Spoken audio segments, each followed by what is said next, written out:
मराठा आंदोलक मनोज जरांगेंची प्रकृती बिघडली असून त्यांना रुग्णालयात दाखल करण्यात आलं आहे। तब्येत बरी नसल्याने त्यांना संभाजीनगर येथील रुग्णालयात दाखल करण्यात आलं आहे।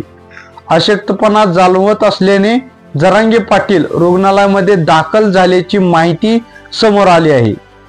संतोष देशमुख यांच्या हत्येच्या निषेधार्थ राज्यात ठिकठिकाणी मोर्चे निघत आहेत।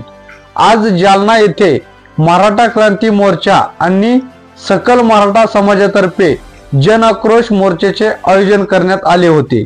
ही सभा संपल्यानंतर मनोज जरांगेंना थेट रुग्णालयात दाखल करण्यात आला आहे।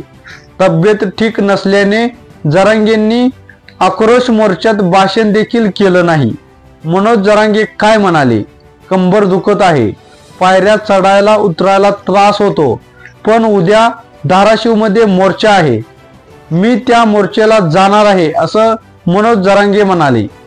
मनोज जरांगे यांना अखेर उपचारासाठी गॅलेक्सी हॉस्पिटलमध्ये दाखल करण्यात आला आहे।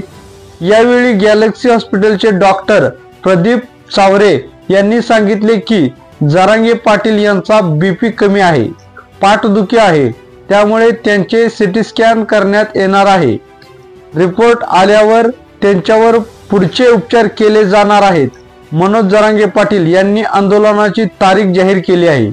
25 जानेवारी 2025 पासून ते अंतर्वलित आमरण उपोषणाला बसणार आहेत। हे सामूहिक आमरण उपोषण असेल असं त्यांनी सांगितलं।